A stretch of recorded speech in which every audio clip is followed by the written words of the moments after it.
ಮಾಡಿ ಕೇಂದ್ರಕ್ಕೆ ಕಳಿಸ್ಕೊಡ್ಬೇಕು. ನಮ್ಮ ಹತ್ರ ದುಡ್ಡಿಲ್ಲ, ಸಿದ್ದರಾಮಯ್ಯ ಹತ್ರ ದುಡ್ಡಿಲ್ಲ. ಆಯ್ತಾ, ಸಿದ್ದರಾಮಯ್ಯ ಹತ್ರ ದುಡ್ಡಿಲ್ಲ. ಈಗ राजीव गांधी हाउसिंग कॉर्पोरेशन में जो लोग जाके पैसा देते हैं उनको घर मिला है। सब ये लास्ट टाइम आप बोले थे। सुनिए रिक्वेस्ट, ये हो रहा है क्या, धंधा हो रहा है क्या? मैं मुंह खोले तो सरकार हिलेगा। मतलब इंजीनियर AEE ಎಜುಕೇಶನ್ ಇಂಜಿನಿಯರ್ ಅವ್ರ ಮ್ಯಾಗ ನಿಯಂತ್ರಣ ಇಲ್ಲನ ಮಲಗಿರ್ತಾರ. ನಮ್ಮ ಇಂಜಿನಿಯರ್ ಮಲಗಿರ್ತಾರು. ನಾನು ನೋಡಪ್ಪ ಸ್ಪಷ್ಟವಾಗಿ ಹೇಳ್ತೀನಿ, ಆ ಬಿ ಆರ್ ಪಾಟೀಲ್ ಹೇಳಿದ್ರಲ್ಲ, ಅವ್ರ ಆಪುಕತೆ ನಂದು ಪರಿಸ್ಥಿತಿ ಆಗೈತಿ. ಬಿ ಆರ್ ಪಾಟೀಲ್ ಹೇಳಿದ್ರಿಲ್ಲ, ಏನೇಗೆ ಹೇಳ್ತ ಅದೇನು ಸುಳ್ಳಲ್ಲ, ಅದು ಕರೆನೇ ಐತೆ. ಅದು ನಂದು ತಗೋರಿ. ಅದನ್ನ ರಾಜು ಕಾಗೆ ಅವರು ಬಿ ಆರ್ ಪಾಟೀಲ್ಗೆ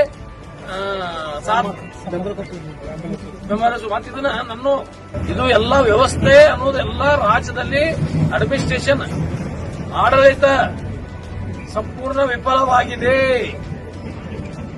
ನನಗೆ ಮನಸ್ಸಿಗೆ ನೋವಾಗಿದೆ.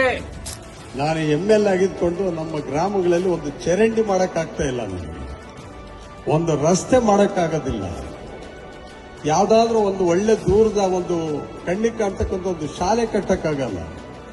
ನಾನು ML ಆಗಿದ್ಕೊಂಡು ನಮ್ಮ ಗ್ರಾಮಗಳಲ್ಲಿ ಒಂದು ಚರಂಡಿ ಮಾಡಕ್ಕಾಗ್ತಾ ಇಲ್ಲ, ನನಗೆ ಒಂದು ರಸ್ತೆ ಮಾಡಕ್ಕಾಗೋದಿಲ್ಲ, ಯಾವ್ದಾದ್ರೂ ಒಂದು ಒಳ್ಳೆ ದೂರದ ಒಂದು ಕಣ್ಣಿಗೆ ಕಾಣ್ತಕ್ಕಂಥ ಒಂದು ಶಾಲೆ ಕಟ್ಟಕ್ಕಾಗಲ್ಲ.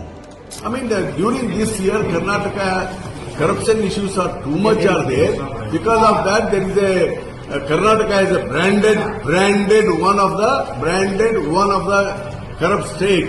ನಾನು ಹೇಳೋದು ಏನಂದ್ರೆ, ಇವತ್ತು ಒಬ್ಬ ಹಿರಿಯ ಸದಸ್ಯರು ಇವತ್ತು ಏನು ಅಪಾದನೆ ಮಾಡಿದ್ದಾರೆ, ನನ್ನ ಲೆಕ್ಕ ಇದೇನಾದ್ರು ತನಿಖೆ ಮಾಡಿ ಅದು ತಪ್ಪಿಸೋ ತರ ಮಂತ್ರಿ ರಾಜೀನಾಮೆ ಕೊಡೋದು ಒಳ್ಳೇದಾಗುತ್ತೆ. ನನ್ನ ಲೆಕ್ಕ ಇದರಲ್ಲಿ ಎರಡು ಮಾತಿಲ್ಲ ಇದರಲ್ಲಿ.